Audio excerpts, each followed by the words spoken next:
Okay, Anything else, it's Dan? 8:30 at this time. I will call the October 10th meeting of the West Memphis Utility Commission to order. First item on our agenda is approval of the September 12th meeting minutes.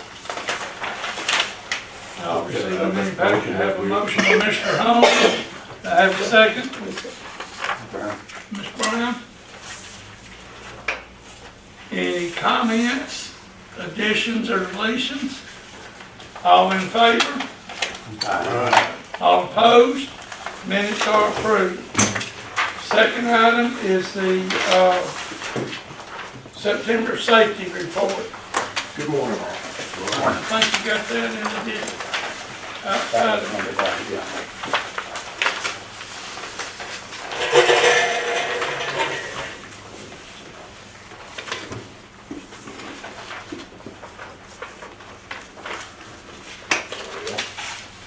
Of course, it's gonna pick me with the technical right off the bat. Was working with the minutes. Does this little thing have anything to do? Danielle's on it.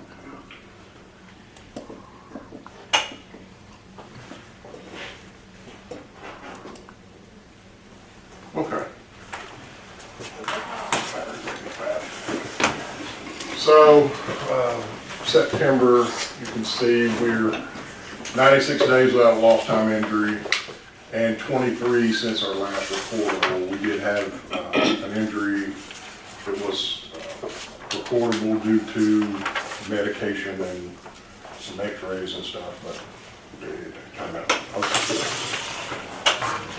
So we'd go up with an injury, which brought our incident rate up to a 3.7. And then when you add in the additional hours up to today, that brought us down to a 3.6. I did not, it was a lapse of mine that I thought that I had already gotten something out for September for a safety meeting, and I did not. And when I was trying to compile this information together, that's when I realized I never got anything out. So we'll get back on that and get that back addressed this month, proceeding forward. Any questions about our numbers? Yes, sir. Is there a trend from previous years on any of this? What, up, down, same? This, about 2 injuries in the year is kind of where we're at. We were holding real well with that one as far through the summer as we did. And again, to speak to any heat-related illnesses or anything, we didn't have any all summer, so we did real well with that. Which quarter do you usually get the most historically? It's probably that second quarter when the work picks up, you know. Storms start tearing stuff down. Or we just get real active with, you know, getting out and working as it dries up and more, you know, after sitting for through the winter and fall, and then all of a sudden we're just every day hammering it out. That's when, you know, things start happening. The thing, you know, both of the injuries though could have been totally preventable, right? So, and they were both relatively minor, but you know, we definitely have an opportunity to improve that as we, you know, the first one was definitely, it's just an awareness. The guy was getting out of the truck, right, rolled his ankle, and so it was, he wasn't even really doing work per se, right, and so there's a lot of opportunity there as we move forward. It was not work specific, directly related to the It was job. not directly related to a task at hand. Yeah. And so, I mean, most, I would call those complacent type injuries, and most of our injuries are complacent type injuries. So it's an awareness, and it's you know, working with our employees on training and hazard awareness, hazard identification. You get out of the truck, you know, 3 points of contact, so you're, you know, I mean, one of the things that, you know, we talk to our employees about a lot is that there's nothing that's such a rush that we do that you should compromise your safety for that, right? So there isn't anything that we do. It doesn't matter if the lights are out, the water's gushing, it doesn't matter what's going on. Your safety is the most important thing. And you need to act accordingly, right? That we will deal with whatever has you out there or whatever the problem is. But, you know, our employees, they want to do right by our customers. So they get out there and they're rushing, they're trying to get the lights on, they're trying to do everything that they can do. And it's just trying to find that balance and making sure that they're aware of the hazards and everything that's going on, and balance that with customer response and customer service. So it's an ongoing conversation, and it's the same conversation that we've been having for across the industry for 100 years. But we'll keep pounding away. But as long as people involved. That's true. I've got the scars all over my hands, dents in my head. At them too. Okay, thank you. Thank you. Next item on the agenda is the financial report. So I'm going to cover the financial report today. So Ethel, her mother is having emergency surgery right now. So she's in Jonesboro and dealing with that. So you'll notice, I don't know, I wasn't in person for the last meeting. We had asked them to change and do like a profit and loss statement. Was this the first time for it, or was it like this for the last meeting? I didn't see the packets at the last meeting. We had it, yeah, last meeting. Okay. You want No, I got the packet and I looked at it, but I don't remember. So on the utility financials, and commissioners, please let me know if this is what you guys are looking for or what you prefer, but trying to simplify it and have what our expenses are based on department, right? So our utility expenses, and we have September, and then we have our year-to-date expenses. And then the other sheet has our revenues broken out. So that gives you a pretty quick snapshot of where we're at on our budgetary numbers, and we're looking, so our water numbers are looking pretty good. We are doing a much better job of covering our water expenses than we were before our rate increase. So as we move forward, probably we'll start implementing our CIS, and I'm going to talk here in a second a little bit about some of the financial ratios that I've asked our accounting department to start calculating for us, and I'm going to give you the hows and whys of that. But one of the things, so we just issued a bond for the payment of the wastewater treatment plant for that expansion, for the second portion of that expansion. And I talked about it, I think it was 2 meetings ago, but they derated the utility, they lowered our bond rating, so our credit rating went down. So we went from a triple B plus to a triple B. We're still investment grade on our bond rating, but most of the municipal utilities in Arkansas are triple B plus or A rated.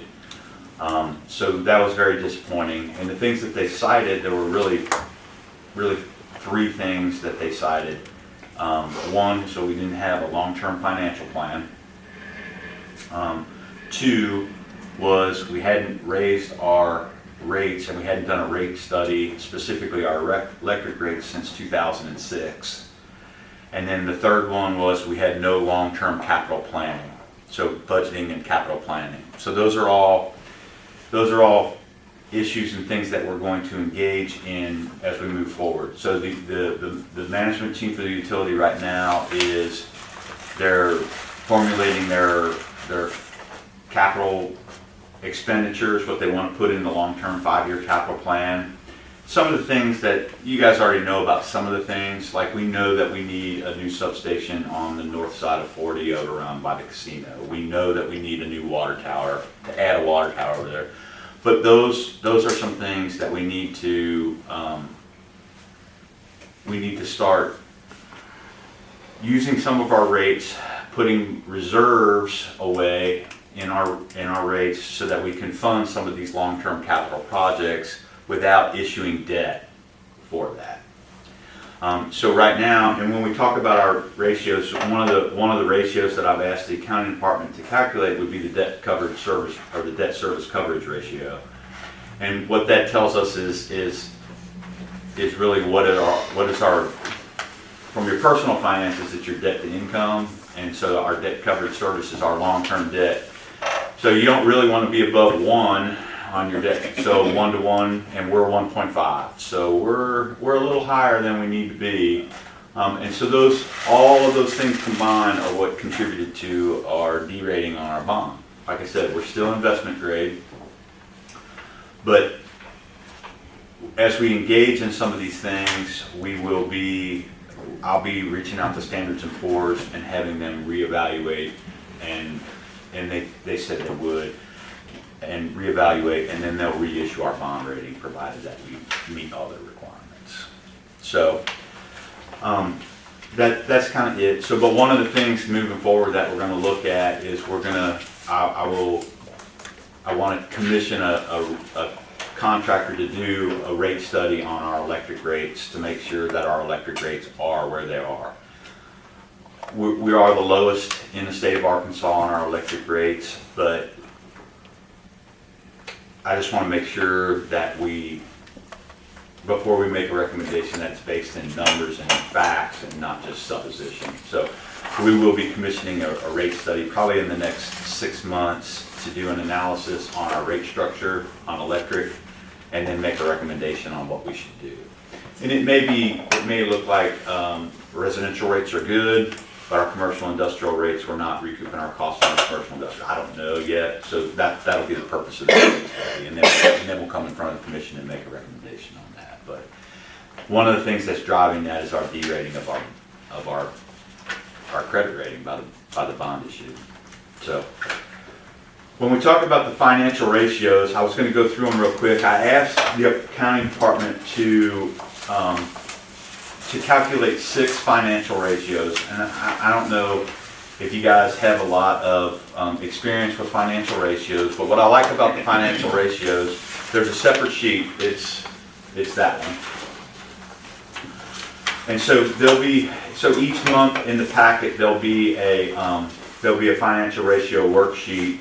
And these numbers are pulled off of our financial statements, and they'll give us a snapshot in real time of where we're at from a financial standpoint. So the first one, days cash on hand. So our days cash on hand is 75 days. And so if you look at days cash on hand, what that ratio tells you is how many days that we could continue to operate. And it's on there, the definition is down on the bottom. So if you look down on the bottom where it says days cash on hand, it measures how many days a business can continue operating using cash on hand without additional revenue. So when we talk about our cash on hand, we're talking about our cash and cash reserves. So our short-term investments would be cash reserves, or even accounts receivable. So if we have any accounts receivable that's coming in, that's a short-term asset, right? What we would call a current asset. We're going to get that money probably within the next 30 days, so we can use that to pay our expenses. So our days cash on hand is 75. Most investor-owned utilities, they try to be around 60 to 75. Nonprofits, the target is 90 to 120. Some of our peers in Arkansas, for example, Conway Corp, their financial target is 150 days. 150 days cash on hand. I would be real happy if we were right around 120 days, so that's a 6-month cash reserve. So we would have a 6-month cash reserve for the utility, that if something catastrophic happened, we could continue to pay our bills. We would not become insolvent for at least 6 months. So that will be a financial target that we have moving forward, that our days cash on hand, we will have enough reserves to hit 120 days. Does that make sense? So one of the things, so it kind of goes back to, if you're not measuring it, you're not paying attention to it, you don't really know where it's at. So the fixed charge coverage ratio, that's number 2. So we're at 1.46, and what that measures is that measures our ability to pay our fixed expenses using earnings before interest and taxes. Okay, and when I say our fixed expenses, our biggest fixed expense is our bond issues. So we want to make sure. So that's one of the things when they do a bond rating and they measure our ability to pay our expenses. The fixed charge coverage ratio is one of the big things that they will actually look at, because What it does is it inspires investor confidence that you're going to be able to pay your bond issue. Our bond issue is a 30-year bond issue, right? So they want to make sure that we can pay those expenses, that our earnings are high enough that we can pay those expenses moving forward. Ideally, we want to be around 2. We want to have 2 times in reserve so that we can pay for a half a year of our bond rating. So we'll be trying to push that ratio up to 2. The gross margin ratio, so that's number 3. So it's a profitability ratio, and it shows how much profit that we make after paying our cost of goods sold. If you don't know what cost of goods sold is what it costs. That's the expenses that you have as an organization to deliver your product to your customer, right? So in our case, it's the cost of our generation, our power adjustment, the cost of our poles, wires, pipes, and the employees. The gross margin. The gross margin ratio does include labor. Okay, so the cost for our employees, and that shows you. So if you look at 43%, what that's telling me is that out of every dollar that we earn, 43 cents of that dollar is over and above what the expenses are to pay. Now this doesn't include, it's our gross margin, so it doesn't include our shared costs that we pay to the city, right? So we pay a shared cost to data processing, we pay a shared cost to finance, to HR. We also have a payment in lieu of taxes that we pay to the city. The gross margin ratio doesn't include that. The operating margin ratio, which is the next one, is a more accurate picture. So that includes everything except for our payments to the city. So it presents a little better of a picture. So that one we have 32 cents out of every dollar that exceeds what we're paying out in our expenses. When you add in all of the city payments, we're probably more around 6 cents out of every dollar that we retain. So we've been working with the city and the mayor at what some of those things look like and how we can kind of adjust some of those things and become more profitable. But that kind of talks to why we got to commission a rate study and look at our rates and how close we are to being able to pay all of our bills.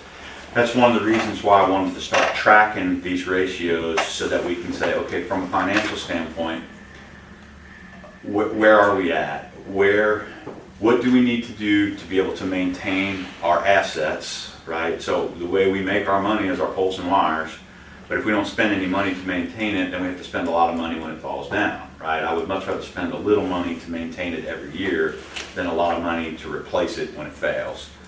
Same thing with our buildings and our equipment. Like we're in a position right now where as an organization we have delayed replacing equipment. Okay, so our electric department, we currently have 4 vehicles that are down. We have so many vehicles down because we've delayed replacing these and maintenance on these that we've actually had to rent equipment so that our electric crews can keep installing power. So we're going to be looking at all of those things and how can we better manage those things moving forward so that we can continue to operate as an organization. The current ratio is number 5, and then that measures our ability. So our current liabilities are things like our telephone bill, our cell phone bills, our internet service, that kind of stuff.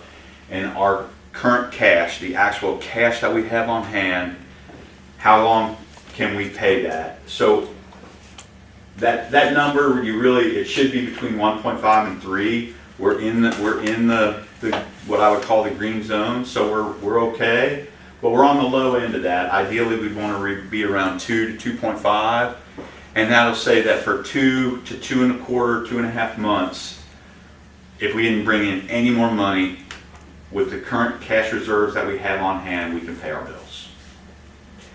And then the last one is the debt service coverage ratio, and that doesn't include just our fixed charges, our long-term debts. That includes all of our debts. And at 0.56, that means we can cover our debts for about a half a year. all of our debts for half of the year. So we'd like for that really to be around 0.75 ideally. So if we can get those up to those numbers, then we can improve our credit rating. That will reduce our cost of capital. So on our bond issue, so our bond issue was a $15 million bond issue, and that credit rating change increased our interest costs by about 6%.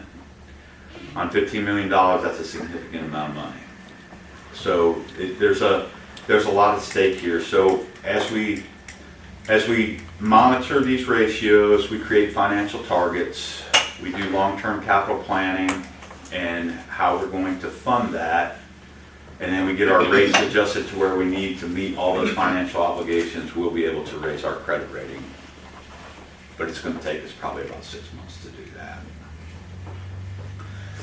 So we will be, I kind of wanted this first time to go through the financial ratios. They'll be in your packets every meeting now, so that we can track and see where we're at, and is that number going up or down. And I just kind of wanted to real quick go through it to let you know that's why we're doing those. Does that make sense to everyone? Any questions about that? I've got one question. I know it's another step and another piece of paper, but can we get these, like a spreadsheet that will show what we were this month? Yes, I was gonna What we ask. next month, and so we can look and see if we are improving. Pardon me. Yeah. So I'll have her create a spreadsheet that has the current month's ratio, and then our year to date, our peak where we're at, and then where we're going. So that will give So us we can even put on here, Yeah. another column or something, so Yep. this is an improvement or plus 2% or minus or whatever. Yep. So they kind of give us an idea of where we're going. When we do our capital, when we do our 5-year planning budget, our 5-year planning capital budget, I will present that to the utility commission once the utility staff puts that together. That way the commissioners will have a better idea of, okay, these are our long-term needs. So for example, like I said, we know we need a substation, we know we need a water tower, but we also need to improve capacity on some of our distribution lines. So Brett's been working really hard on a grant. We made it through the first round of this grant, but we think we're going to get about almost $750,000. The project we put in for the grant is about $650,000, and we are looking for the grant to provide about $420,000. Okay, so almost a half a Yeah. million. But it will be, so that is just a distribution line improvement. So one of the challenges that we have is of our 4 substations, 3 of them are maxed to about 85% or higher. And where we run into issues with that is if we need to do work on one of those substations, basically what we have to do is we have to tie 2 substations together and move that load from one substation to the other, and we've got nowhere to move it to. And so what it does is it ties our hand and it precludes us from being able to do maintenance, and also Entergy to do maintenance on the transmission line. Where we really have problems is our Hudson substation, which is down in the middle of town. We have enough capacity that we could serve pretty much the whole city Yes. from that substation, but we do not have viable distribution circuits that we can move that power to where we need it to. So to reconductor from Hudson substation up 7th Street, so basically when I say reconductor, what we're talking about is increasing the size of the wire that's on the poles so that we can move that power. Right now, Southland Casino they've maxed out the Owens 4-4 circuit, right? They're our largest customer. Southland Casino represents 6% of the utilities revenues. Okay, so 6% of our total revenues come from one customer. It's a big deal. You see all the hotels and everything that are going in up at that interchange. Well, that's consuming capacity, and now that Owens substation is completely loaded. What's even more concerning is the hospitals on there as well, right? And so as the circuit gets more and more loaded, the reliability it's like everything else, right? If you drive your car at full speed all the time, it's gonna fail faster, and the distribution system is exactly the same way. And so those are some more long-term capital planning things that we need to do, because it's not easy for us to come up with $250,000 to $750,000, right? And what will happen is as that loading continues to increase, it will burn the wire down, and then we will just be forced to spend it. And so I would much rather plan ahead, plan where we're going to get those funds from, and put those reserves in so that we can do that. But we need to do that for all of our substations. So years and years of not spending any money are starting to catch up with us. But before we paint ourselves into a corner, we want to start planning and try to do the right thing. So, does that make sense to everyone? It's always better to plan ahead than it is to react. Absolutely. It's always cheaper.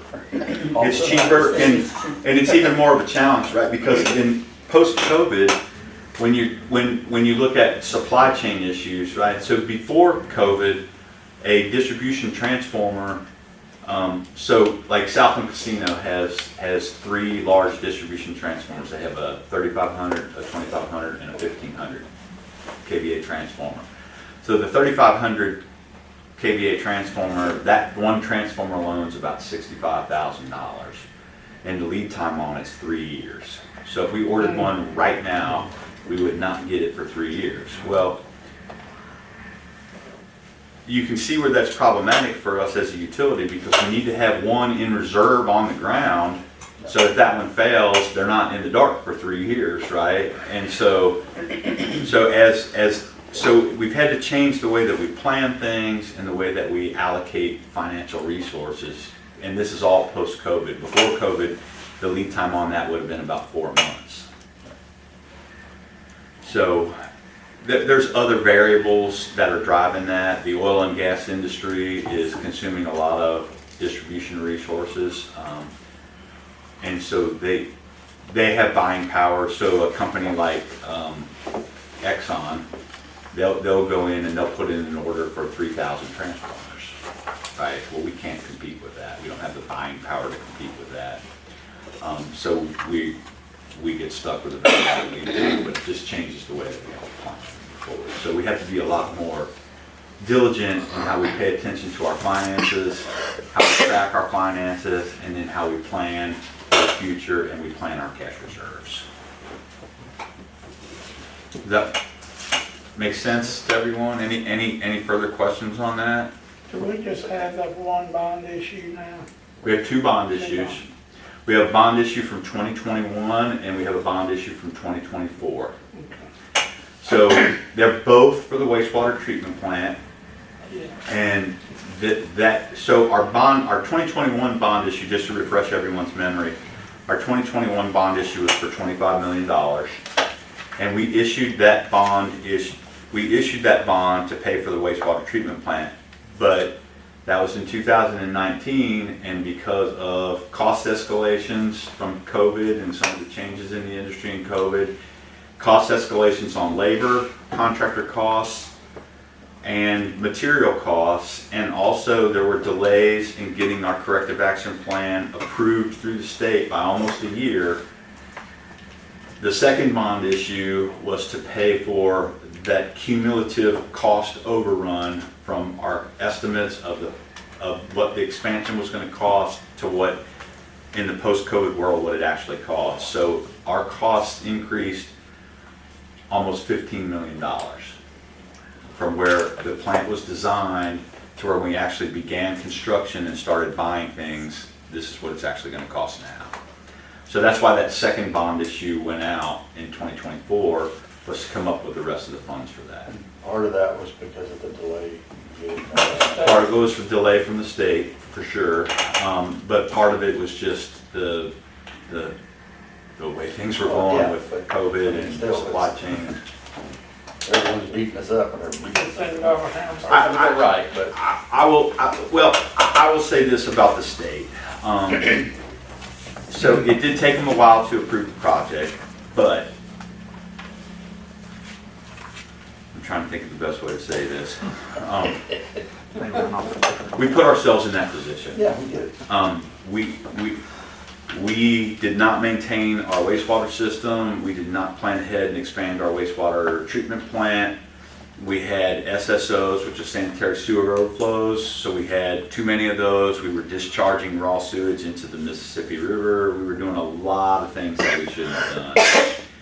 And when you engage in those type of behaviors, this is the price that you pay. We have a really good relationship with them now, right? Because we've taken the approach over the last 2 years that we're going to over communicate with them, we're going to do what we say, and we're going to be very transparent with them. And based on their interactions with us, just on the last couple of issues that we've had with them, it's working very well with them. So I'm real happy with the relationship that we have with ADEQ now, because so look, for example, on our amended consent order, they fined us, was it $1,500 or $2,500? $2,500, which was the lowest fine that they could give us by law. And we had another issue where we failed to do inspections for 2 years. We talked about that maybe 4 meetings ago. They didn't even fine us for that one. So they've been very good to work with in saying that we understand that you guys are doing a lot of stuff. We understand that you're trying real hard, and so we're going to work with you. But it is, we did it to ourselves is the worst part of it. So Mr. Atkins, those bond issues, they were really to correct the problem you just stated that we were having. So yeah, so the two bond issues, the 2019 and the 2024 bond issue, what those funds have been allocated for the wastewater treatment plant expansion, which Kate's going to talk about that here in a little while, what some of our progress there is. So we're doubling the capacity of our wastewater treatment plant, but it was also to repair our wastewater pipelines and system. So we've done, excuse me, we've engaged in several activities with our wastewater system. So we did a complete assessment. So we did a physical assessment where they put cameras down every one of our pipelines and they looked at what our pipelines looked like. They did flow testing on all of our pipelines. So we had an engineering firm come in and do flow testing on our pipelines. And so then there's two things that we engage in from our pipeline system. So the first one is what we call point repairs. So a point repair is where the pipeline still has integrity, but there's a point, a single point or multiple single points in that pipeline that are breached, and they're causing what we call I&I, so that's stormwater intrusion into the wastewater system. And we will go in and we'll dig up that one point and we'll repair it, and then that pipeline is good. So we've engaged, we've inspected and assessed our whole system, we've identified all the point repairs, and we've actually already done all of the point repairs on our wastewater system. The second part of the pipeline system would be our cure in place, and that is where the pipeline, it doesn't have the integrity anymore that it's supposed to have. So you really have two options. So you can do this cure in place system that I'm going to talk about in a second, or you can dig it up and replace it. It's pretty cost prohibitive to dig it up and replace it. And what the cure in place system is it's a technology where they install a, for lack of a better way, it's like a balloon almost into the system, and it expands the pipeline again back to its original size, and it coats it with a polymer epoxy coating, and it returns the integrity of the pipeline back to where it was when it was installed, and it'll buy you another 40 to 50 years on that pipeline.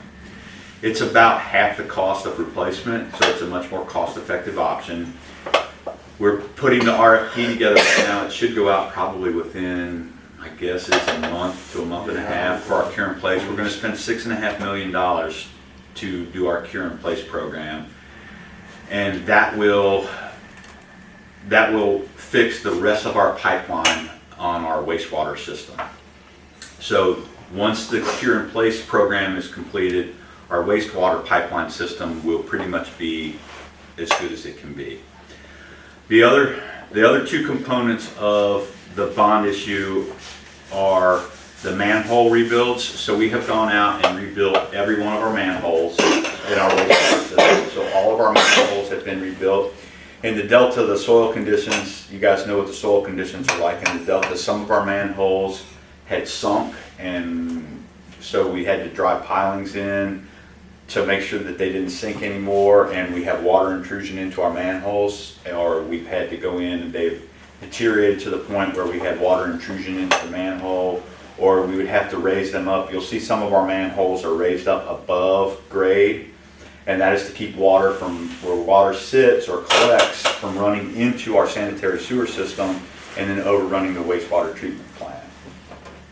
So all of the manhole repairs have all been made, and then the last thing was the lift station rebuilds. So Paul Holloway is managing all of the lift station rebuilds, and we have, the last one was lift station 4, which it just came online. And we've done some things. So the way our system was originally designed is we would go from a lift station, we could pump from one lift station to the other lift station, and then from that lift station to this one. And if you had a problem at one in the middle, everybody behind it would experience those problems. And so one of the things that we wanted to do was change the configuration of that. We added force mains from some of our lift stations that go directly to the wastewater treatment plant to alleviate that problem. In Hurricane Helene that we just had, at the wastewater treatment plant, so Paul monitors rainfall at the treatment plant, and we had 6.1 inches of rain at the treatment plant. We had no SSOs at the treatment plant. We only had 3 SSOs across our system. 2 of the 3 are known issues that we're working on. Our engineering firm, we'd already asked them to identify those problems, and they're working on them. So to get 6 inches of rain and have 3 SSOs for our previous system would have been unheard of. So it's very clear that all of our efforts are paying off. When we get the cure in place done, we should be to where we have no SSOs anymore when we have a significant rain event. We had no complaints, we had no sewage backups from any of our customers with a 6-inch rain, and that was unheard of before. Right, so a lot of our customers would experience backups into their sewer system because we didn't have the capacity, because the stormwater intrusion would consume all the capacity on our pipeline system, and when somebody would flush their toilet, it had nowhere to go, right? So we did not have that problem during Hurricane Helene, which is our first time that's happened. So we're making some significant progress on our wastewater system. We'll finish our cure in place. Kate's going to talk about the wastewater treatment plant expansion, but we should be in really, really good shape on our wastewater system. Once we finish our expansion, right, then we'll provide all that data back to the state. They'll complete our corrective action plan, and then we will move out of our consent order and we'll be back in compliance. So I have no reason to believe that we won't be there. So we're in really good shape on our wastewater system. Great question. Any other questions about our wastewater system? Do you want to just... Well, we need to close out in financials. Yeah, We kind of moved out. we did. I had a question about, we're talking about planning, particularly the long-term plan. Personally, I don't know, to me it's a very iffy situation, so I guess my question is, how do you know how to, and what is the general best practice, I guess, for lack of a better, how do you plan for electric vehicle capacity on the system in the future going forward? I see more and more everywhere I go. Mm-hmm. So we are actually in the process right now of developing a rate structure for our electric vehicle charging stations. Electric vehicles are a challenge for us. So large upfront capital costs to build a charging station, and you don't know how many vehicles are going to be charging in that, right? If I have to spend $100,000 to build a charging station, I want to make sure I recoup those costs in a reasonable amount of time, right? So that's the first challenge. The second challenge is it's a high usage, right? So when we start talking about electric vehicle chargers, we want to make sure that we have something in our rate structure that we do not currently have in our rate structure, which is called time of use. Because when we generate power, right? So the way our power supply agreements work is NextEra purchases the power that we generate from us. They supplement that with the additional power that we need. They purchase that on the market through their long-term supply agreements. And then we buy everything back from them to serve our load, okay? Most of the time, it's pretty straightforward, but there are certain times a day that power costs more than other times of day. So what we call peak, from 4 p.m. to 6 p.m. would be a peak load time. Well, if you have an electric vehicle and you're going to charge your vehicle from 4 to 6,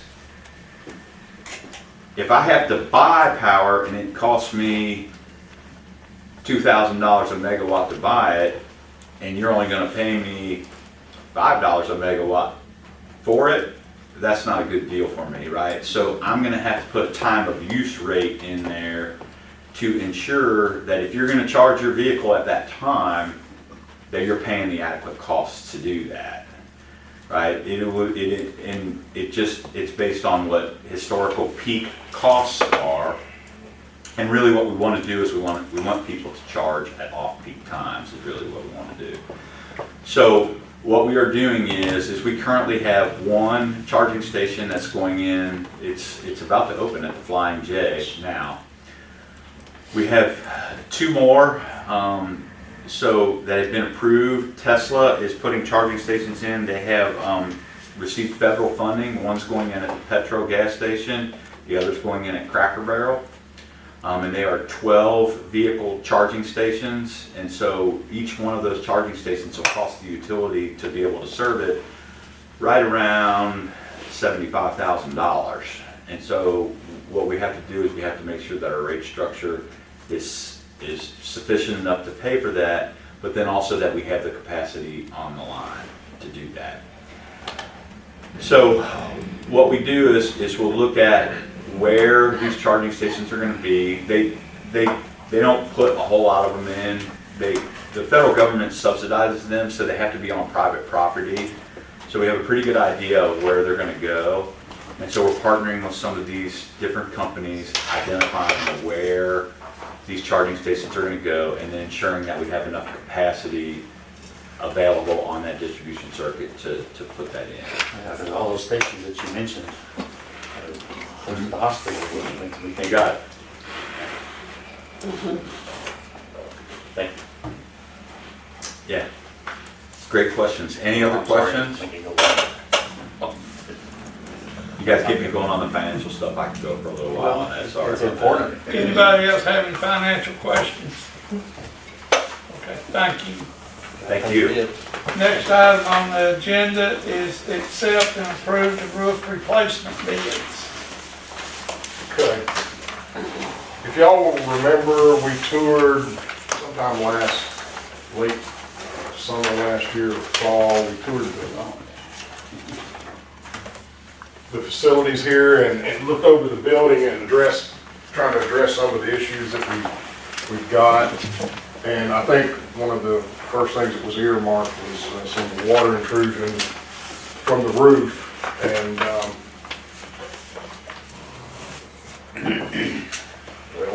well, there might have been something in there, but it's not. Okay, so you've got it in your packet where Evans, Taylor, Foster, Childress Architects drew up design. We sent out to bid for replacing the roof. And the tab sheet, we had what, five bidders. And Delta Roofing came in considerably lower than everybody. We've got a letter of recommendation from Lad Gary and the architect firm to accept that bid.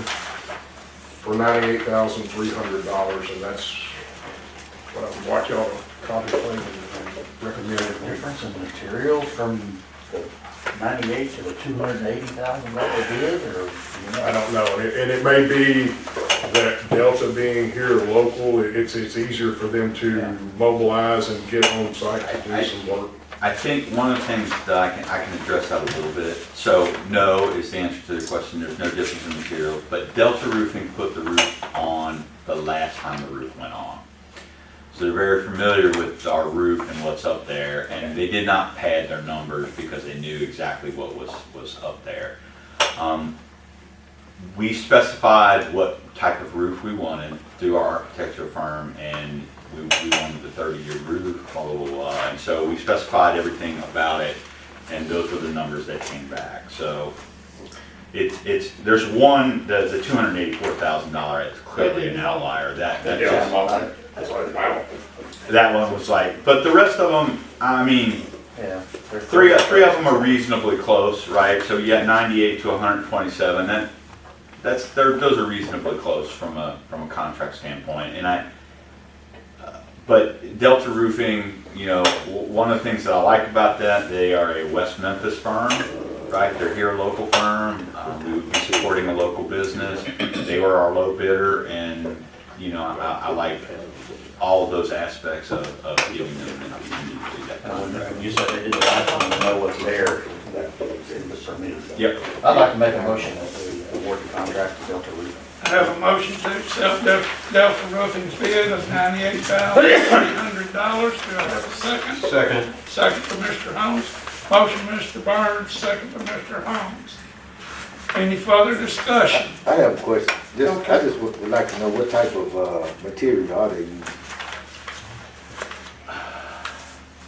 You're gonna try, I'm gonna have to try to remember, that was like Rubber. 6 months ago when we spec'd that. It's a long-term, so it's a hard layment that goes up on the roof, and so there's a concrete deck up there, okay? And so they'll pull all the stuff off, and then they put a hard layment down.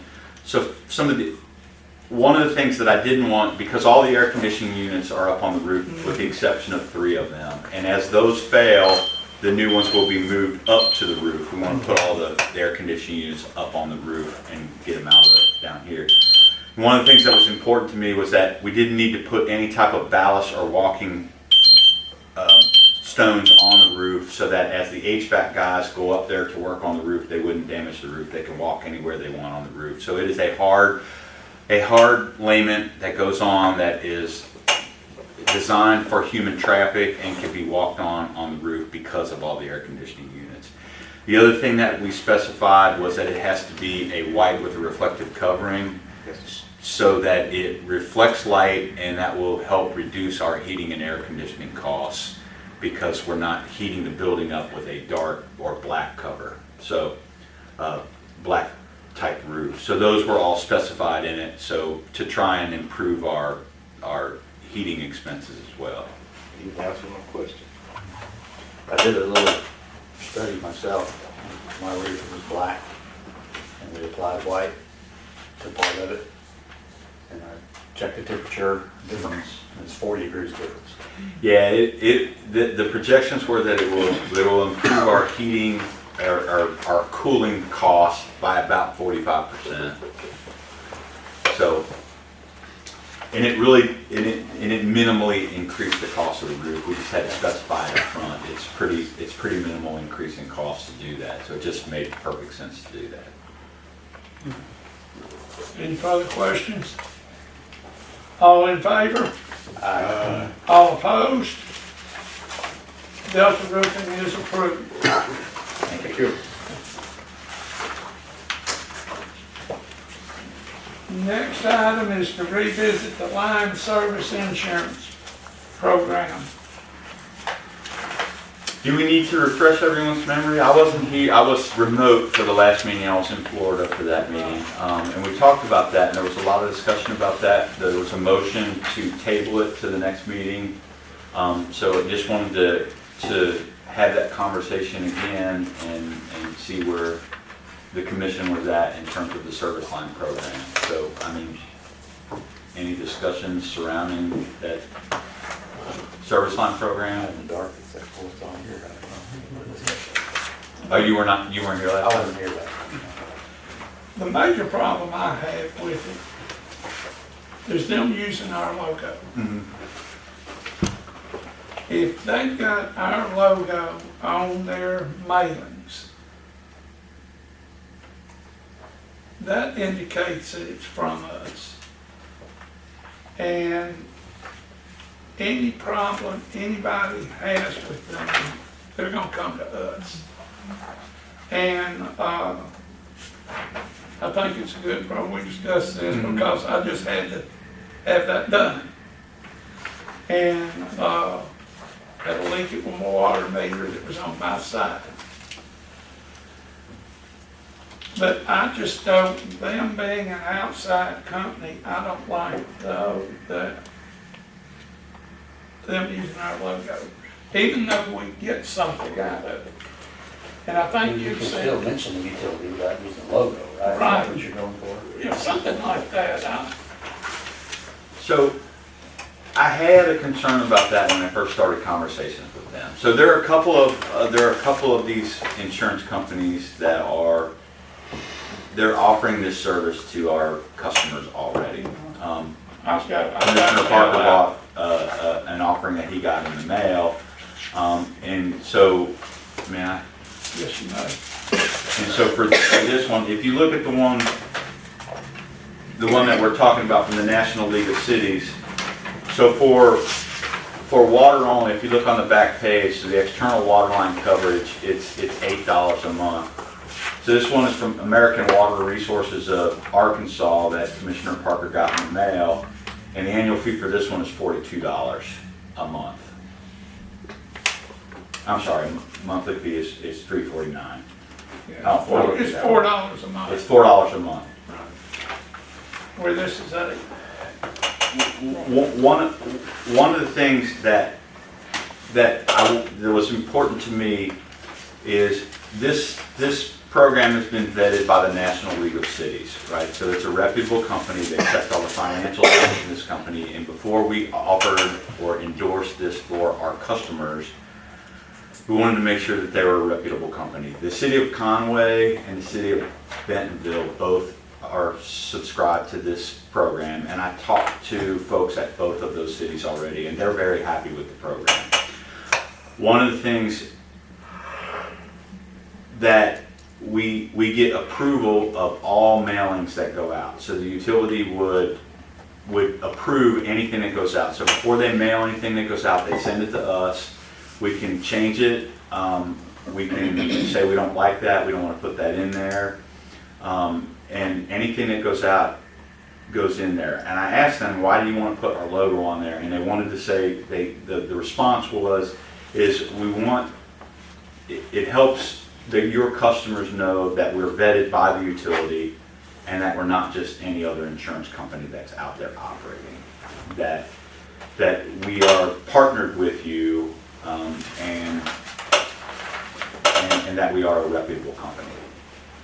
The other thing that we get is we get you can see there, a royalty of 10% of the premium fees come back in exchange for them using our logo. My concern was the same that he had, but I had one other concern was once we actually, from me, sell or loan them our logo to be established, I believe that in the contract it's only for 3 years, but they continue to operate. If I specifically asked them that, and so if we cease our relationship with them, they can continue to operate under their own name, but they will not be able to use our logo. But will their name also be tied in with West Memphis Utility, so they will be recognized in spite of the fact they're not using the logo?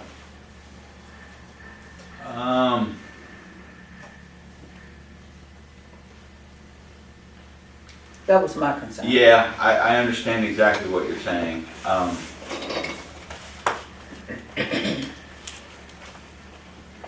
That's where it gets so we don't have an answer to it. Number one, if we get to the point that we're gonna give them permission to use the logo, again, all of this here, just as well as this company came with a sales pitch, it could come from anybody else. Right. And why are they seeking approval from us to use our logo? We just giving them a foot in the door to not only increase their revenue, but now this here is just really gonna confuse our utility customers that we're here to protect. Because when this end up, when they use our logo, whether it's 3 years or we back, it says we got to approve any material they may allow. They can change it to make whatever, say whatever. But in the end, our logo is still on whatever they send out. And regardless of that, somebody, just like you can go through financials and we got to make money, somebody's figured out if we can get this utility logo, they're gonna have 15, 20, 25% of our customers confused and they ain't gonna know what to do. So guess what? Those who are confused gonna pay it because they're gonna be afraid that we're gonna cut them off if they don't take it. It's really tough because this is just making it inconvenient for our customer. Then the caseload and the log is gonna be heavy on us because we're gonna have to be, our staff is going to be answering all these calls, and what are we gonna do? Refer them to them? What did she tell us last week? That not gonna take any calls. All these calls are gonna be sent to a third-party call center, and we know now getting into them places is the act of Congress. So for me, right, as staff on the utility, it is an ongoing huge problem with our customers. So a lot of our customers have liquidity issues, right? So they don't have expendable funds to be able to fix this. And if the home was built before 1970, there are poor designs on the wastewater system. And so it happens pretty much daily to where we will get a complaint that go out and the water meter, the water's leaking or the sewer line is backed up. And we get out there and we will go out and we'll put a camera in the line, and if it's on the service side of it, we end up referring that customer to a plumber. And it causes me heartburn because we're basically just leaving them to their own devices, right? They're having a problem, so the water's either leaking or the sewer's backed up. We go out and we say, I'm sorry, it's on your side.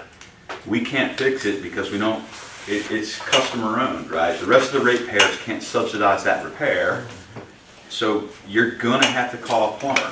And they're like, well, how much is that gonna cost? Well, to dig up and repair this wastewater, so we can see, okay, there's a break in the pipe right here. We put a camera in there, we know there's a break in the pipe. To dig it up and repair it, it's gonna be $2,000, right? And they're like, well, I can't do that, right? So what are we gonna do? So then there's two alternatives, right? They can deal with the backup, which what a lot of our customers do. They'll call us back, they keep calling us back, because usually what we do is we'll go out and we'll try to flush it, right? So we'll put a high pressure water line in the wastewater system and we'll flush it. And that'll open it up for about a week, okay? And then it just builds back up and it clogs again, and then they're calling us back, right? So we will always go back out and verify that it's still not on our side, but it's another truck roll that we have to do. And then we have to tell the customer again, we can't help you, right? It's on your side. And so then the next thing that they do is they open the clean outs up on the outside and they let the sewage just run out into the yard or the street or wherever. So as it stands right now, those are the options that we give to our customers, right? For me, it's a little more palatable for someone to spend $18 a month than $2,000 per repair. They have to belong to the program, and I understand the concerns about using the logo, but we wanted to offer offer a solution to our customers that says, hey, the city has looked at this, we understand the financials with this company, it's a reputable company, they're gonna pay the claim, they're not gonna take your premium money and then walk away and not help you, right? But this is a solution to you that you can help resolve the problem. I don't know of another way to help our customers resolve this problem, but it is a very real problem that the majority of our customers experience. And you know, we want to try to help them navigate that, but short of endorsing an insurance program, I don't know what else to do to help them do that. And then they're left to their own devices as they get mailings in the mail and other companies come out. I don't know anything about those companies. I don't know if they've been vetted. I don't know if they're... You don't even know anything about the plumbers either, because some of the plumbers are... That was the other thing about this program is they vet the plumbers. Yeah, they right? approve it. They vet the plumbers and they have a list of plumbers that they use. And when someone calls in, say Mr. Felton subscribes, and he calls in and he says, hey, I have a problem, they will call one of their plumbers that they have vetted. They know that they're licensed. These guys will pull permits because it's an official program. And they will go out and they're reputable and they'll make the repair accurately. So we've had issues before, to Mr. Burns' point, where, you know, it's like today they woke up and they put, you know, Brett's Plumbing on the side of their truck, but yesterday, I don't know what they were doing, but they don't really know a whole lot about plumbing, but they go out there and they try to fix it and they cause us more problems. That was one of the problems that was happening down here at Captain D's. So once we got a reputable plumber down there and we pushed the issue through code enforcement with them, they actually got a real plumber down there, they fixed the problem, they resolved it. We don't have sewage running out into the street anymore out into Broadway. But that's one of the problems that we have, and that was one of the other things that I liked about this program is they vet the plumbers, they call the plumbers, and they get the plumbers out there and they deal with it, and it's in a timely manner, right? So right now, some of our customers are saying, well, they'll call in and they say, well, I called a plumber and they can't get out here for 2 weeks. Exactly. That's- Or They call the plumber. They call the plumber and You the plumber call has this to be out there company, they call within the plumber, and they get them out. 48 hours they have to be out there. Now, one of those previous, ones that you know, I told you, if you got them and open them up and look in the mail Yep. on them. Now, you noticed, that she said that no claims can be filed to after you've been in the program for 30 days. 30 days. You have to be in the program for 30 days. Now, if you look at not this one, but if you go back and look at the other one, now when the plumber goes out, they vent the customer. Now, here's an issue that's been laying there for 2 years or a year that they hadn't fixed. We have records here at the utility that they've had this problem ongoing. But now, here it is gonna cost the guy $2,000 to fix it, and he said, well, I'm gonna enter into this program, and it's gonna only cost me $4 a month. I'm gonna get this fixed free after 30 days. No, they go back and say, that was an ongoing issue, it's nothing that, but that's what you have to make sure, because see, they can fool out. I did, right, I was very specific with them about that, and we will not share that information with them. No, I'm not, we were not sharing information, but they're not gonna fix it. If they're in the program for 30 days and they're subscribed and they've been in the program for 30 days, they will make the repair. Regardless of how long it's been there. So you mentioned some other municipals have done Conway this. and Bentonville both participate in the program. I wasn't here last month, so just out of curiosity, did the city attorney have any inputs? I sent this over to Mike Stevenson and asked him to review it. There were some things that he didn't like. The only concern he had was there were some indemnification clauses that he did not like. Well, I went back to them and I said, we're not gonna indemnify you or do any of these things. And they changed the contract right away. So Mike has signed off on this and he's okay with it. Which if he can't, Mike texted me this morning that he couldn't be here, but if we need to talk to him, he said he'd be available by phone, and I can call him if you guys would like. You said you talked to the other municipalities that. I did. Did they tell, I know they tell you said they told you it's a good program. Did they tell you any of the complaints they started having? Had they had any complaints? Yeah, that was just, because my concern was the same as yours, Mr. Felton, was that if it has our logo on it, that we would be getting the calls, and both of them, Bentonville and Conway, both said we don't receive any calls from the service line program. Our customers, even in the beginning, we maybe got 5 or 6 calls. They do a very good job of marketing to the customers, and they handle all the calls, and they're very responsive, but we have not had any issues with them. Well, that's hard to believe, isn't it? I know.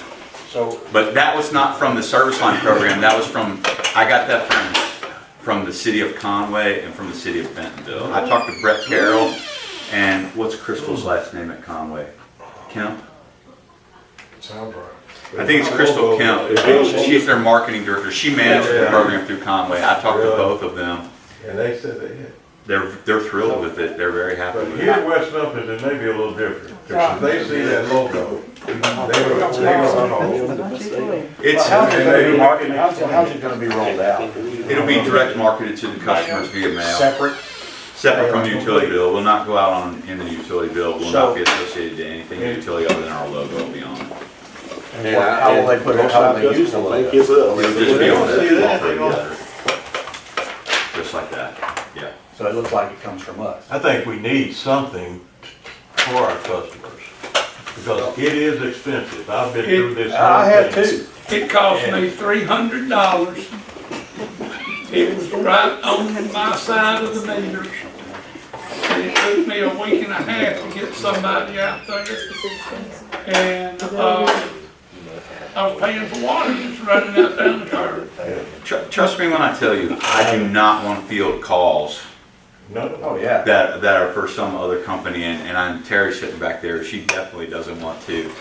But I'm not sure what the alternative is. We have to do something to help our customers, right? And I don't know what the alternative You is for said that. all mailings come here for approval before they send them out. Before they send them out, correct. So the initial shotgun mailing, Mhm. they're gonna send you a copy to say, this is what we're gonna send, and you can make additions or corrections. We sign off on it and say that is So what you it is. could say, take our logo off the top of the page, put your logo on the top and say, hey, in partnership with, or whatever underneath. Yeah, I would be more inclined to say in partnership with than, or, Well, yeah, Something like some that, verbiage yeah. that would indicate, hey. Once we're we not- get them permission to use our logo, we can't go back and say, don't put that on your mail. It's gonna be on there, whether it's on the bottom of the page or included in the paragraph. Is They each mailing- They want this And recognition. for 3 They do.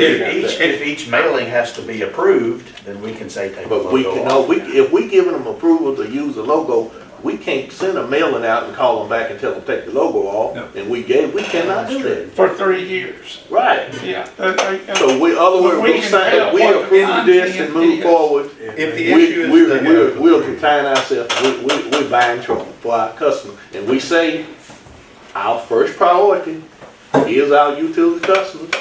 Our revenue is coming from our utility customers, That is and yet we're gonna fool them with this. Not per se fool them, but 25-30% of our people is gonna be tricked into signing this, or going on with it because they think it's us. And again, saying that, hey, if I don't take this program, Well, you can always add into that. We get final approval, say, look, you need to make a statement that says, that if you don't sign up for this, it's not gonna affect your utility service in any way. This is only if it breaks. but if we sign a contract that our city attorney has agreed on certain clauses, once he signed that, we're stuck with it. Yeah. We're stuck with it. Well, now, We can change the terms, we can change the terms of the contract. Before any of this is Before approved. anything's signed. Before any of this is approved. So the approval is just that we want to engage them, right? Then we would go into contract negotiations from there, and then whatever the terms of that contract, we can make it a 1-year contract, we can make it a, whatever we want to do. I right? like, From my perspective, is the biggest thing that I'm looking for is I want to offer a solution to our ratepayers that don't have a solution now. And I don't know what that is. I don't know what the best way to do that is. I thought this was the best way to do it given what's out there. But I understand the heartburn that it's causing the commission. So we can try to come up with another idea. But right now, our customers are the ones that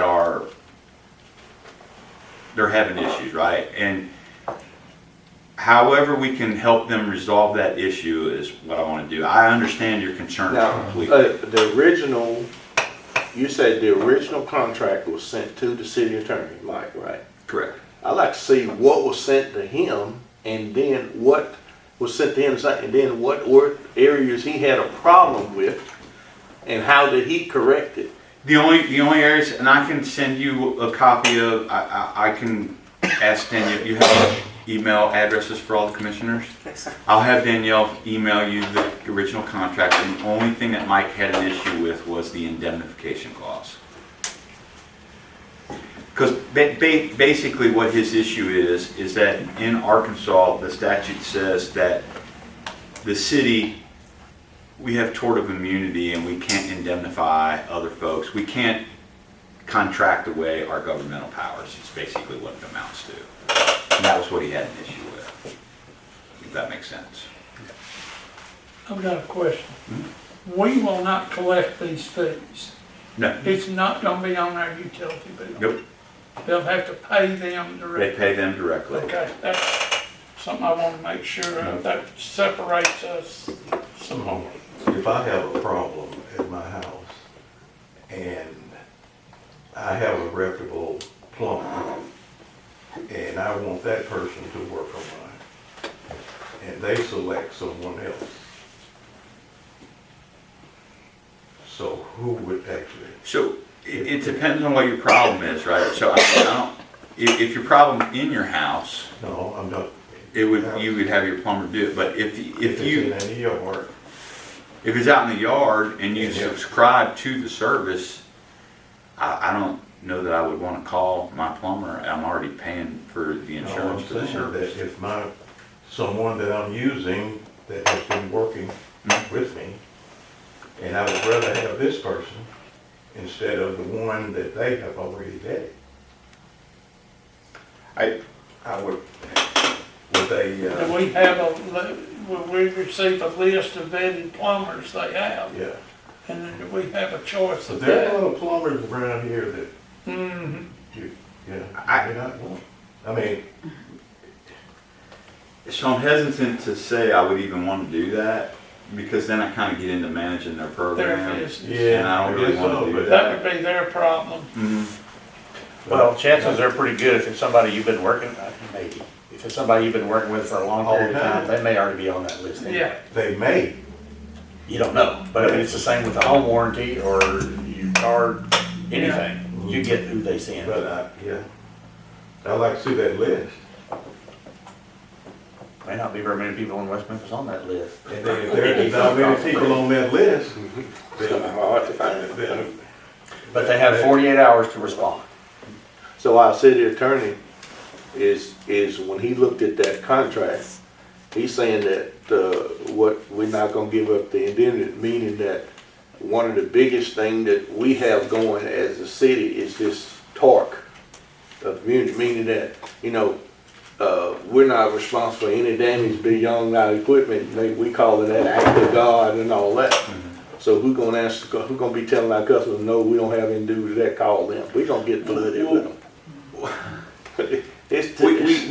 We do that now, right? So if there's an issue and the customers are having an issue and they want us to come back and they want to say it's us, we do that now. We'll tell the customer that we're not responsible for that. We can't.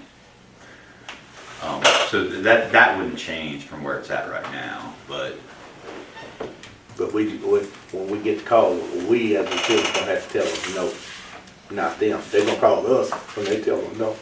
And then it come in on our line through our sewer, it's. I'm sure like anything else, there'll be challenges or problems with it.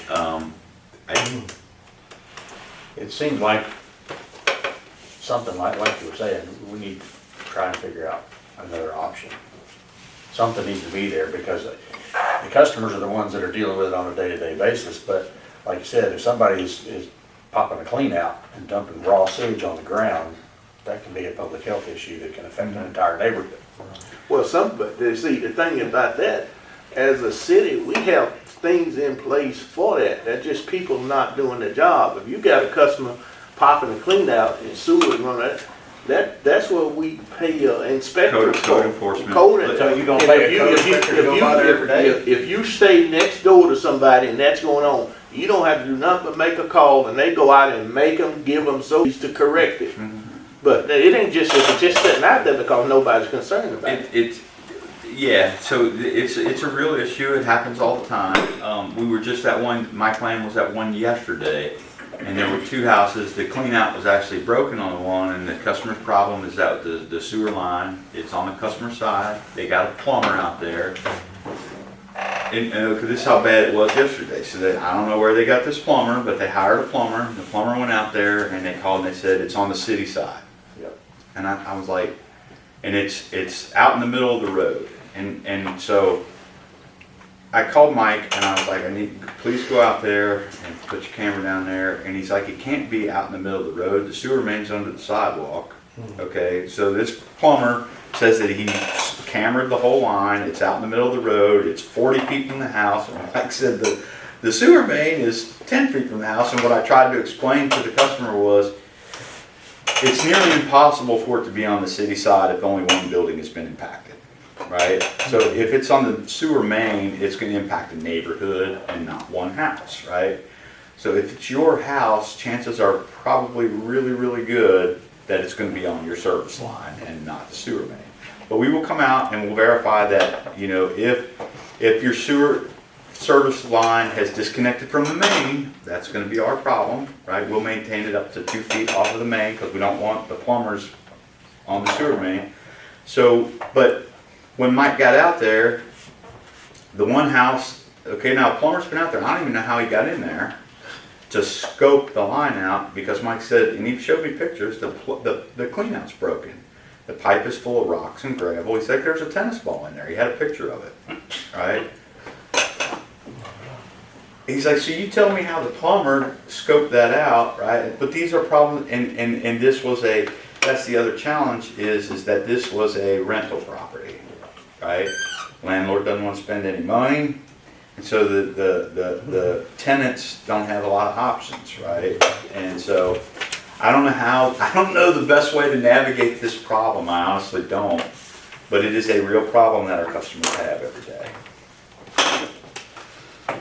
Well, we can sit here and talk about it. I think there's some maybe possible bad things, but I understand the good and the benefit to the customer. It's something that's needed. Yeah, but I like the idea. I thought, well, do we have to get the plumber and then pay for it and they reimburse us? But they contact the plumber, they get them out there. And so, you know, I've kind of changed. We could try it for 3 years, and if it's working or not working. I would push. I mean, one of the things that I hear the commission has a little bit of heartburn with is the duration of the contract, and I can push. We can approve it for 1 year. We could do that if everyone's a little more palatable with that. Yeah, go renew it after a year. And then renew it if we like it. But we're only on the hook for it for a year, and we can go from there if that would give everyone a better level of comfort. Let me throw something else out. I really don't mind the 3 years. But if we're with it for 3 years and then we decide against it, if the customers say sign up under this 3 year, do we still get our 10%? If we don't renew the contract, then we wouldn't, no. Okay. Even though they signed up. They really want this logo. That's the logo's what they That's what want. they want. Even if we go for permission to give them a year, they got it. They got it. We can decide not to renew a year after year. We can be through with them, but guess what? They done had the logo. They done sold all they need to sell. But in the contract, you say. No, I'm saying that's them. For a year after No, a year, you I'm can't saying use it this, anymore. we letting them, they done already got our customer, you're already paying. Yeah. When we tell them we not in agreement with them using the logo, we want no more part of it. These customers still gonna be paying whatever we have sucked them into paying. They stuck with it. unless they call and do away with it. They'd have to call and. They have to call and do away with it. Yeah. And why would we put our own, my same thing, why would we put our own customers through that? When this need to just, we fooling our own customers. I don't know that I would agree with that statement, but I'm back to I just want to do something to help our customers resolve. Well, issues. I'll take that back. We won't be fooling our customers. We're gonna be inconveniencing our customers. That's what let's put it that way. It's gonna be an inconvenience to our customers. It But would us be, not signing this but- off. I don't think that's so. All the customer has to do is pick up the phone and call these people, and if they perform the way they want to, and then if they don't, we could have some recourse on it. The inconvenience, as I see it, is somebody that this recently happened to, was me trying to get a plumber out there in less than 2 weeks when I've got water running out in the curb. And if I had this and I called them and they're supposed to take action in 48 hours, that would have taken a lot off me. Absolutely. I had a sewer problem at work and I had to rent a porta potty for 3 weeks to wait on a plumber to show up to even tell me what was wrong. Ms. Brown? Okay, my question is, are they able to offer the service to our city, to our customers, without our logo? Oh, Do I'm we sure need to be the doorbell for them to get in? Because there are other services, They can Yeah. just, there are other just do services. direct mail and I'm not leave sure. us out of the question. I'm not sure about what's all in the premium of the other services, but I know there are 2 or 3 others that are canvassing in our area. So my concern is $8. that we're giving them a better advantage based on our brand. And then we only, People that. reap benefits for 3 years. I'm a penny pincher. That's a lot to give in the beginning and to reap, after the process is over. Plus, we can't guarantee that they are better than the other 3 or 4 that are offering their services in our area. That's my concern. What we're going on is they have been vetted by this, National League of Cities. yeah, that's all and we don't know, these others, they have not been vetted. Yeah, I don't They know, make- I didn't read everything in here, but it's American Water Resources of Arkansas. And you know what's so bad about all this, all that junk mail, and all that sending out people? It's what were you saying the name of that was? American what? Water resources. Water American research. Water Resources There's of American Arkansas. Water. There's American Home Resource. There's American. They all using that American, but they all just And they this, just flooding the mailbox. and this says an on-course company, and I didn't even look up on-course. But, To me, that was to Commissioner Holmes' point, that it's vetted by the National League of Cities. They look at the financials. They have a vested interest in paying the claims, right? And that was one of the things is that we get a complaint from one of our customers that we subscribed to the program and they denied our claim. We can try to help our customers. Did it happen to tell you how many subscribers they had? Conway said they have about 40% of their ratepayers have subscribed. Bentonville didn't know. So 60% of them were smart enough not to take it. Huh? well, I'll tell you how I feel about it. If we should do this, I'm gonna sign up for some of it. Well, you can sign up. What you got now? Yeah. Don't even bother with you. Right. You can call them. But, I just, It's needed, the customers need something, because yeah, it's expensive to have a plumber. it cost me And it- $300. I agree that the customer needs it. I agree they need it. I They agree need all of something. this is needed. But I don't think here as a utility commission, we need to be involved in it. Putting our They logo need on it, but I don't think we need to be getting involved in it. Because all they're saying is, we're saying this is we're telling them this is the best of the best. With our logo, we're endorsing it. Right, We are exactly. endorsing it. we'll tell them that they're okay and it's okay for you to take it. How do you feel about that, the one that you received? That one, Yeah. I found several of those in the garbage can. Yeah, But see, that's the problem.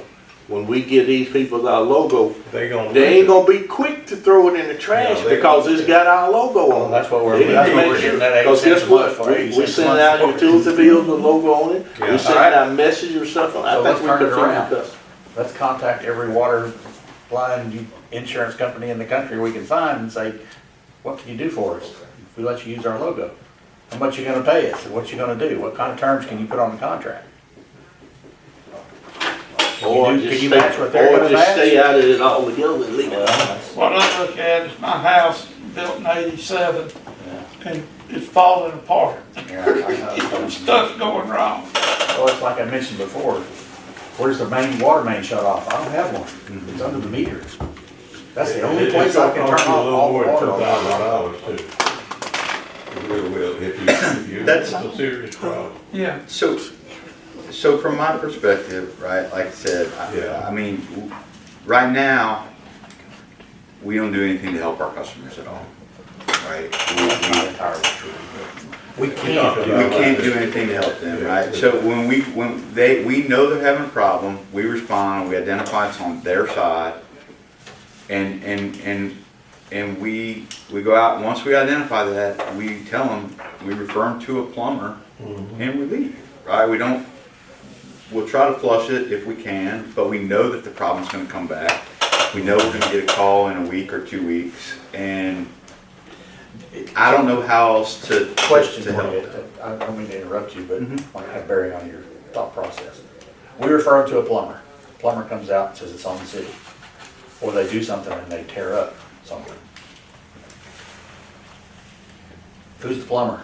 What recourse do we have? We're not gonna send that, We have none. We're gonna send a plumber that we feel that capable of. Well, doing and work. we can't recommend a specific. We don't plumber. recommend I any know, plumber. But how, what's the, how do you know that they're not gonna call Brett's Plumbing? We don't, they frequently do, right? Okay, business. No offense. Wake up over He's there. at the lake, Well, I was reading it on Brett's Plumbing. he's at the lake and a fire hydrant shoots up and there's 10,000 gallons a minute of water going down the sewer line and, or whatever.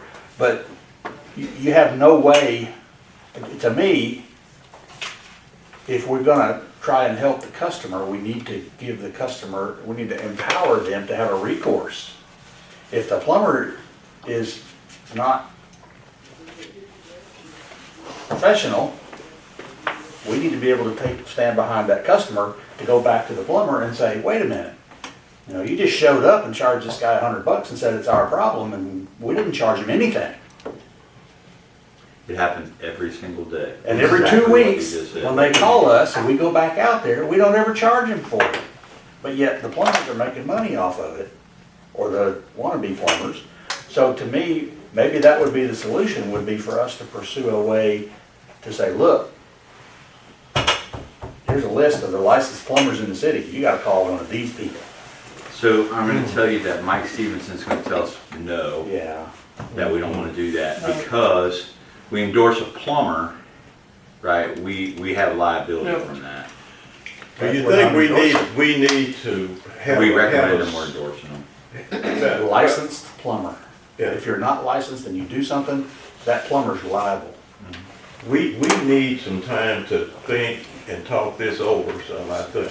We just go back and Maybe forth we on need this. a work session and not, Not a utility commission and meeting, get but. together and side talk meeting. about this and talk about these other things and what Mr. Felton's talking about, especially this logo. That really, That's the kicker for everything, is the logo. Yeah. But I mean, again, it's, because I wouldn't want to put West Memphis School District logo on anything and say that, hey. That you don't have direct control over. Yeah, we don't. You can't do that. Or, I don't want my name on it. From my personal We need, opinion, I think this company may be a little more reputable than these people. yeah, Because but, we know people that's using these, they've been vetted, they're approved by this national association, but, logo thing has me. So why don't we do this? Why don't somebody make a motion that we have a working session, and I will have them come here for the working session, and you can ask them any kind of questions that you want. Is that a good solution to it right now? Logo still comes into question, Yeah, well, regardless of a work session. But you guys can pepper them with those questions and get comfortable or not comfortable with that while they're here and talk to them about that. I'll make a motion. Okay, we have a motion, Mr. Stone, have a working second. And have a lawyer here. Huh? And have a lawyer. And we will have Mike Stevenson there too. Second by Mr. Smith, to have a work session and have a representative here. So we'll have someone from the National League of Cities, the insurance program here, that it's home serve or service partners. And then also, Danielle, can you make a note to make sure that Mike Stevenson's here as well? I think Mr. Felton asked a question about how many people that had signed up with some of the. Yeah, they can tell us. They could be able to If tell it's us the that. same one, so that they can tell us what percentage. Yep. We'll see. And my biggest thing is what kind of complaints they've had. Mhm. Yeah, like when I didn't talk to Home Serve, but I talked to, like I said, Crystal Kemp at Conway and Travis Matlock at Bentonville about what issues they had, and they were both very happy with the program. Yeah. But we'll get them out here, and if you'd like me to get Crystal down here from Conway, I can do that. You say, who's that from who's that from Conway you talked to? Crystal Kemp, the Chief Marketing Officer. There were other And which one from cities Danville? that- Travis was the director of the utility there. I think, Yes, ma'am. What did you say you were trying to say? I'm sorry. Oh, No, yeah. I don't really have a right to say No, anything. You did. Yes, you absolutely did. Okay, well, I was looking at my notes, and there was Alma, Forest City, Harrisburg, Hot Springs, and Little Rock. So there were other cities too, if you guys want, if you wanted a more generalized opinion. Yeah.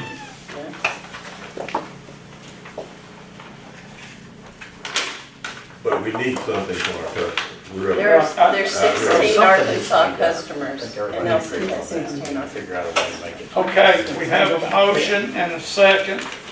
All in favor of setting up kind of a work session and having representatives there? Aye. All in favor? Ah, All opposed?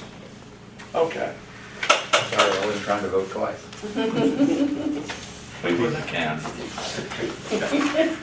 Okay, next item is the City of Marion Water Supply Contracting Ordinance.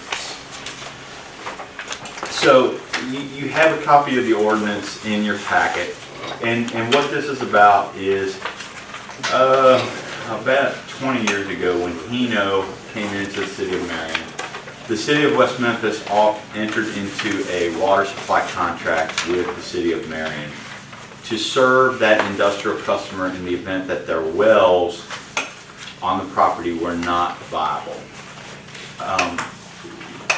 We also expanded it to be an emergency backup for the City of Marion in the event that they had a problem with their water supply. It was May of this year. No, actually it was 23, whenever they did utilize that. They had some So pumps down. Marion, they've utilized this supply contract once, and their pumping station went down, and it's a 6-inch main that comes from the City of West Memphis, and they utilized that water supply contract, and we served water to the City of Marion for about a week. But had we not had this contract in place, they would have been out of water for about a week. The reason that we entered into the negotiations with the City of Marion is the original contract and ordinance expired in May of this year, right? So we we sat down with Mayor Brick and Mayor McClendon was in the meeting, and Brett and Maria and I sat down with Mayor Brick, and we talked to them about that, hey, do you want to keep this water supply contract in place? And they absolutely do. They want the emergency backup for it. And Hino is moving out, but they have another industrial prospect that is interested in the facility. The reason that Hino never used it is their business did not expand to where they thought it was going to be, so they never even attempted to put a well in. So they still don't know whether the well would be viable or not. So the request from the city of Marion was that we change the contract to say an industrial customer prospect and not Hino Motors, because it did say Hino Motors. So that was their request, was to change it for that. My request is the original contract, the city of Marion owned and maintained the meter. And I was uncomfortable with that. My position is if we are supplying the water, we should own and maintain the meter, because that's how we're going to get paid, and that should be us. So I wanted to change the contract to say that the city of West Memphis would change the meter to an AMI meter, and that we would own and calibrate and operate that meter, even though it's in the city of Marion. That was one of the challenges in the original contract, is that the meter is in the city of Marion, but I felt very strongly that the city of West Memphis and West Memphis Utilities should own and maintain that meter. And they agreed to that. It does create a small financial burden for them. It's a 6-inch main. They will have a minimum meter charge every month for maintenance on the AMI meter for a 6-inch main, but like we explained to the city of Marion, that if you want the security of having that emergency reserve, that's just the price that it is. That's what you have to do. But there's a benefit to you too, right? So our Utility Smart program, we can see if there's any kind of water leaks on that supply line. We will monitor that. We will be able to let you know. And they were all good with that. So once we came to an agreement, we rewrote the ordinance. We sent it over to Mike Stevenson. Mike Stevenson signed off on it. He was good with it. And then we sent it over to the city of Marion. The Marion city attorney signed off on it, and then Mayor Brick took it before their city council, and their city council approved it. So that's, if you look and you see ordinance 627, the Marion City Council approved doing this moving forward. So the next steps for us would be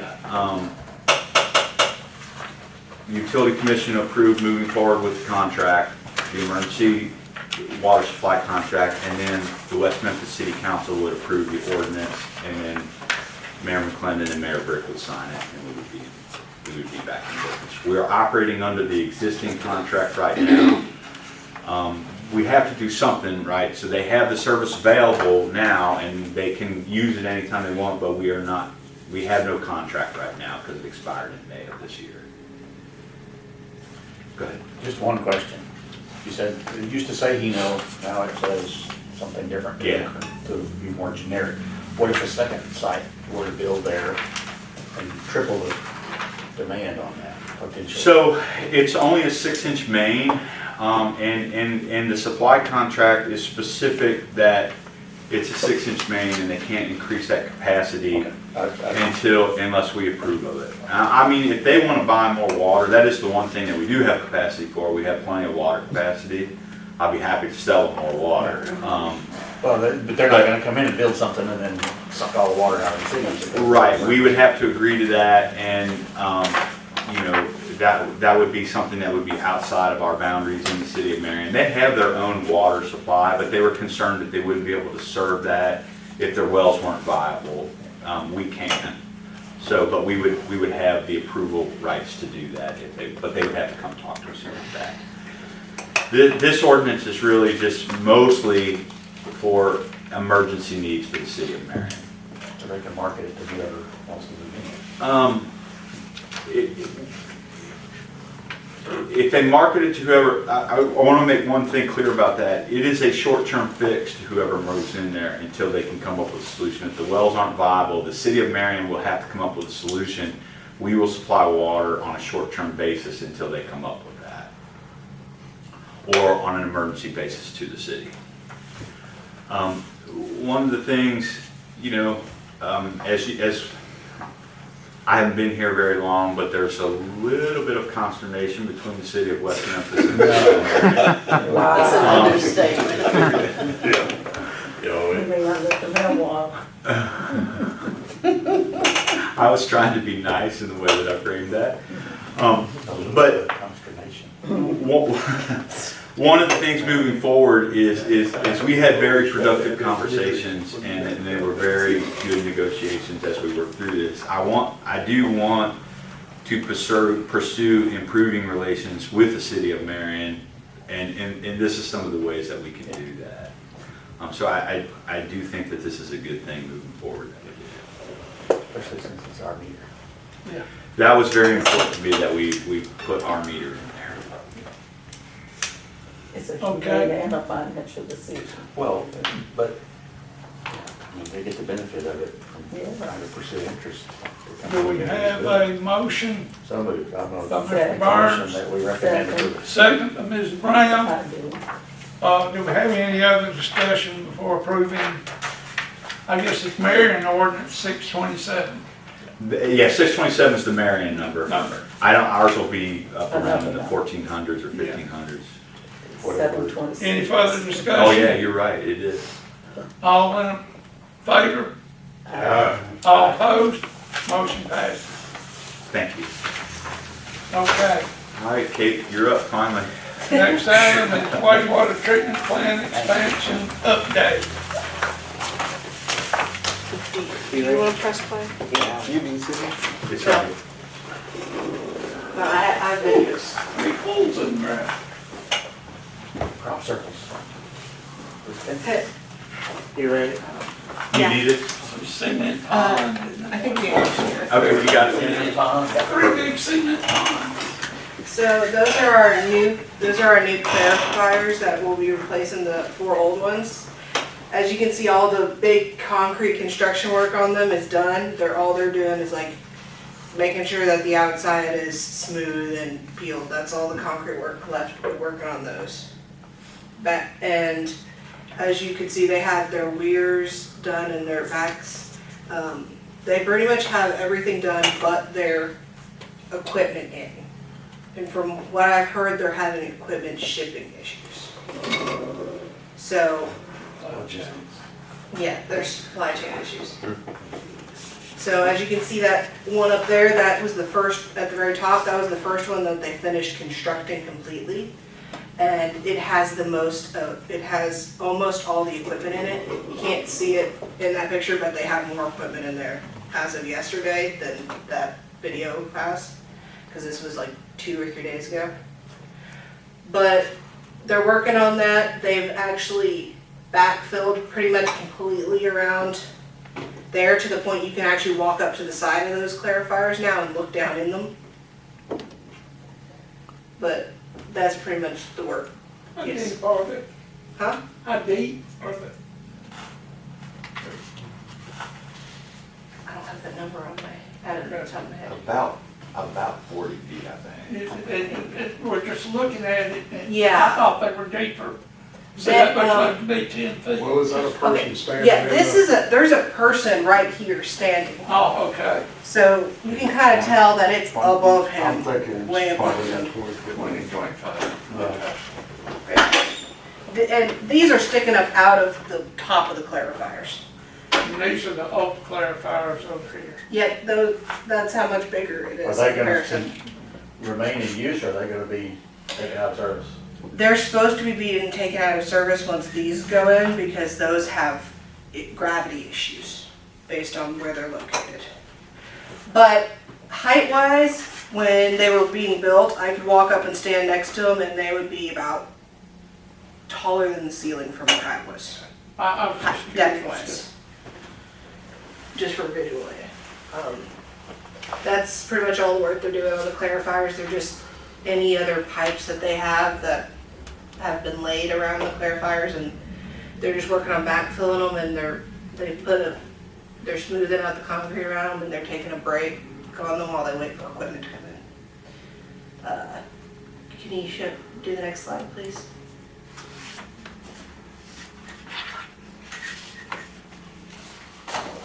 So these are our oxidation ditches.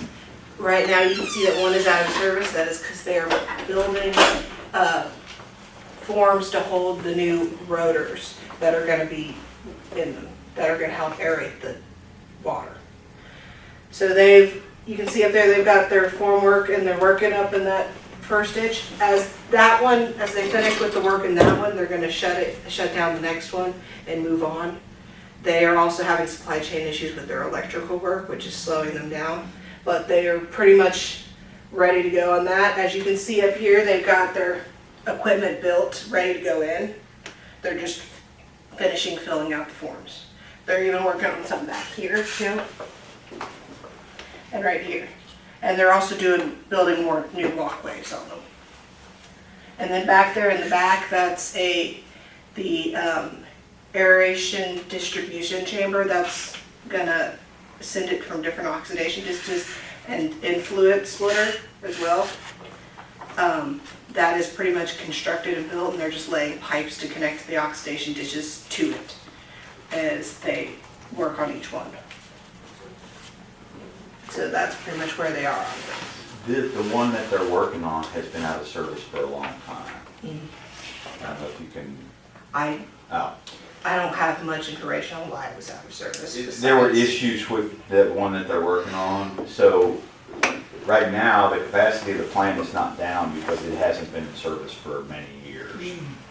So when that one comes in service, so that's been one of the things that will not disadvantage Paul, because he'll be able to still have, if they do one at a time, we'll still have the capacity that we currently have. But when that other oxidation ditch, when all three of them are completed and they go into service, then we'll increase our capacity on the oxidation ditches.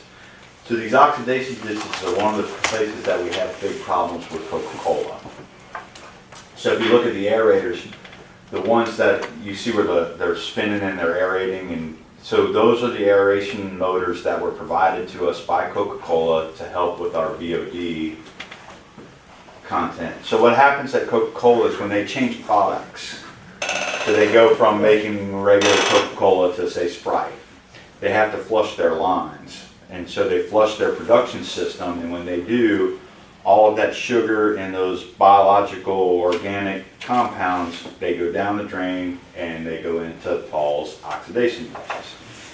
What happens is it runs on biology, and when we get that heavy VOD loading in there, it messes that biology up and it dips down and it slows the treatment process, and then we end up in a violation with ADEQ, right? So one of the things that we're working on with Coca-Cola is how can we prevent those BOD spikes that they send us. So one of the things that they're going to be doing is they're going to put what's called an equalization tank in at their facility.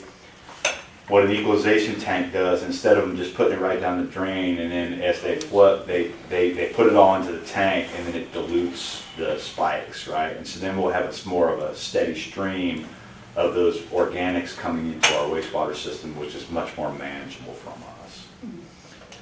We're working on what we call BOD surcharges. So if they spike our oxidation ditches with BODs, they will have to pay more money to us. So what we're trying to do is we're trying to change our rate structure, and we'll be talking in this one of our future meetings about that, to have the folks that are actually contributing to the problem be financially responsible for the problem. So that's one of the things that we're looking at in terms of our rates. But those aeration devices were a short-term fix, and they are solving the problem for us right now. They're enlarging, aren't they? Coca-Cola's enlarging.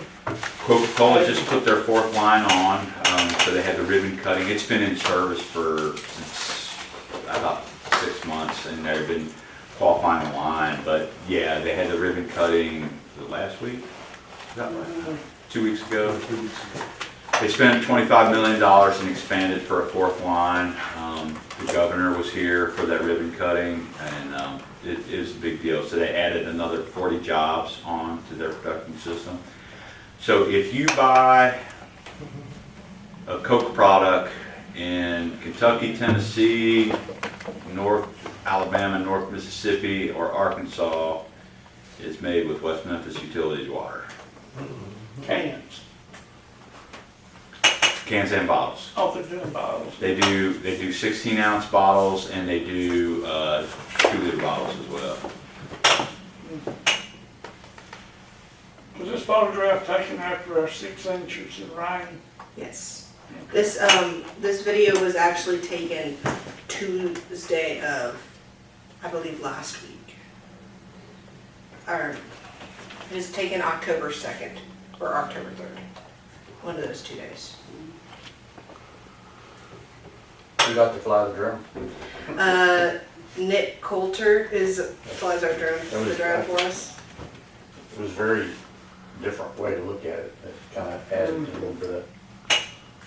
It gives it a much better perspective. Well, yeah, I mean, you get a sense for how it's laid out and how big it is. What are those other tanks at the top of the picture? That's a different facility. That's not us. petroleum, that's Valero.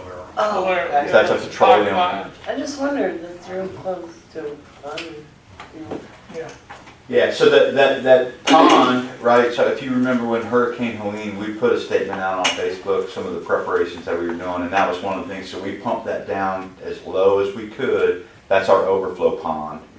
And so so what we'll do, if we know we have a significant rain event coming in, we'll pump that pond down as low as we can, we'll treat all the water. And then that pond has that excess capacity. It's pretty full right now. Yeah. But- I was looking at it. I always ask Paul, you ever have to run anybody off trying to fish in that? Because it's just raw sewage in it. I've But he always says no. catfish in it. It's a sideline, put catfish in it. Okay. Anything else? No, got anything else for you unless you have other questions? Anybody got any questions? Thank you very much. Thank you. Love the photo. Anything else come before us?